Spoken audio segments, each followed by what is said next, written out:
Dear brothers and sisters, in the recent past,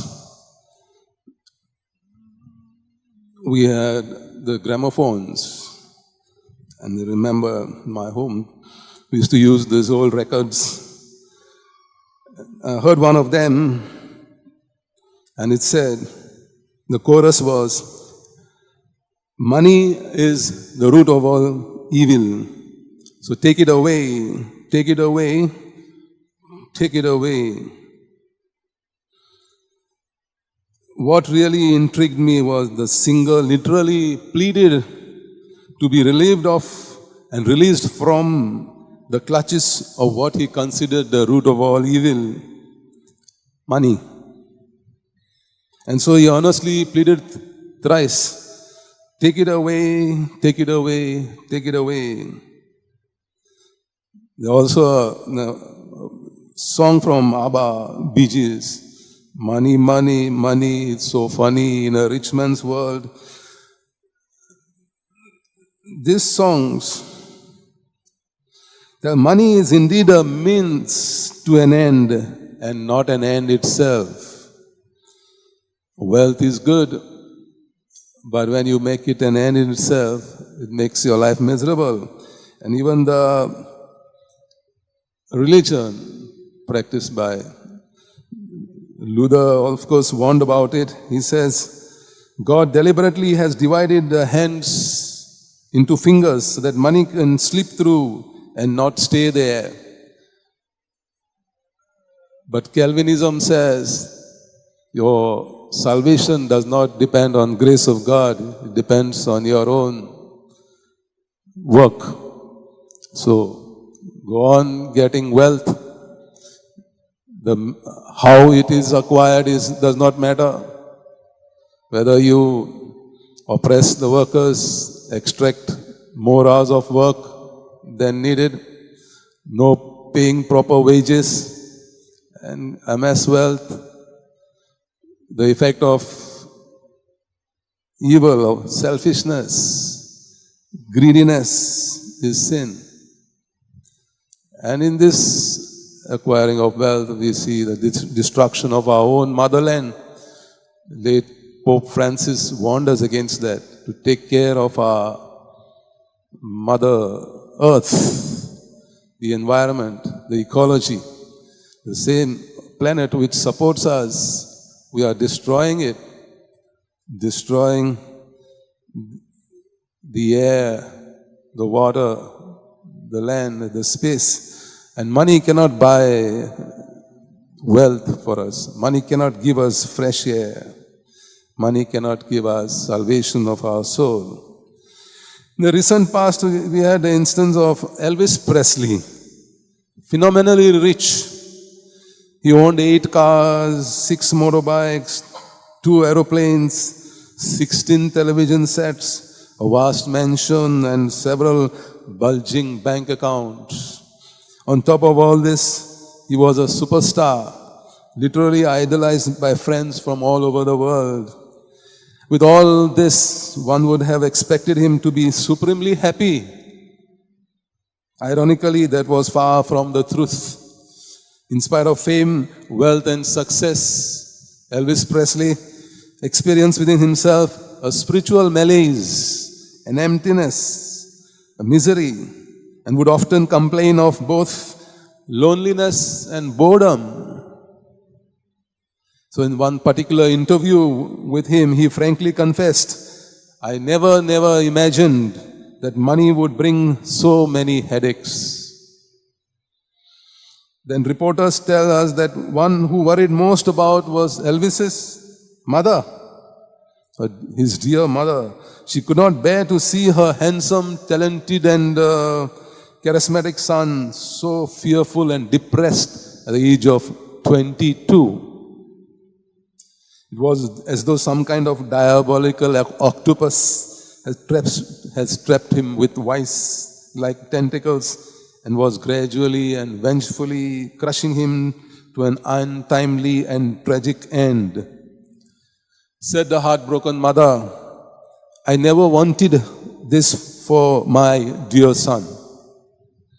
I simply wanted him to come home, buy a furniture store, get married, and have children. Sadly, as we all know, the end came sooner than later, and he died at the premature age of 42, leaving the entire world speechless with shock and benumbed with grief. The world has lost an idol, the music world lost a superstar. So the first reading from Ecclesiastes, they say the authorship of this book of Ecclesiastes is attributed to Solomon. Many of the patristic authors hold that nature of worldly things is transitory. Solomon wrote it to instruct mankind about the transitory nature of worldly things. In fact, it takes a somber view of life, and the protagonist of this book is Kohelet. He expresses the view that human life is a sorry business, and that is vanity. And in today's text, he also looks back on his past efforts and expresses his disillusionment. For what profit comes a man from all the toil and anxiety of heart with which he has labored under the sun? He comes to realize that this disillusionment occurred to him precisely because he relied on his own efforts. In other words, man can find enjoyment only when it comes from the hand of God. Man can never achieve it for himself, however hard he may try. And so the first reading from Ecclesiastes sets an appropriate context for understanding today's gospel. The parable of the rich fool is found only in Luke's gospel. As Jesus is talking to his disciples, a man rushes to place and interrupt Jesus with a request to bid his brother divide his inheritance with him. Perceiving that it was greed lies at the bottom of this request, Jesus warns his disciples against hoarding material wealth for oneself. And to illustrate this point, he gave the parable of the rich fool. The rich man of the parable had fertile soil, which regularly produced abundant crops. So much so, with the prospect of a good yield, he's wondering what to do with the coming plentiful harvest. He does not think of dividing his abundance with the poor and the needy, who have neither crops nor money to buy them. What he does, the man mistakenly thinks that he is only responsible for himself. And he did not have facilities to store the larger ones to come.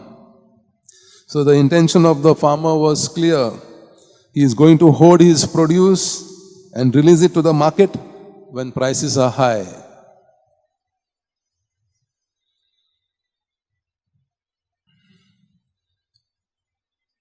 So instead of giving it to the needy and the poor, he wants to hoard it so that he does not think, he wants to glorify in his abundance and in security.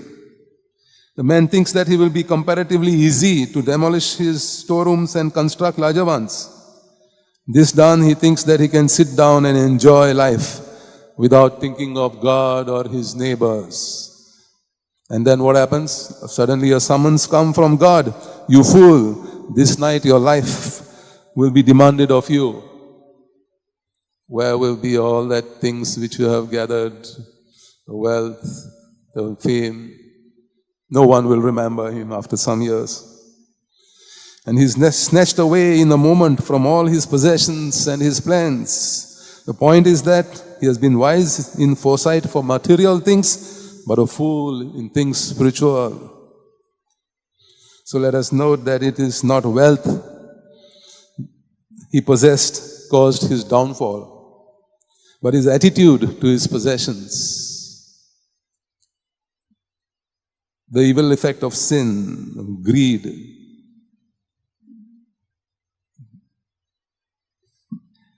He thinks that the world is created just for him and his needs. We need to remember that God has placed good things within our reach, not to misuse them, not for selfish pride and gain and the fall of oneself. We are asked to use them properly with concern for the less privileged ones. All are created image of God. All of us need one another. All that we possess is a gift from God. We have a responsibility to listen to the voice of God implanted in our conscience. We refuse to listen to it. We act exactly like the rich fool. And thus our possession become a curse instead of a blessing.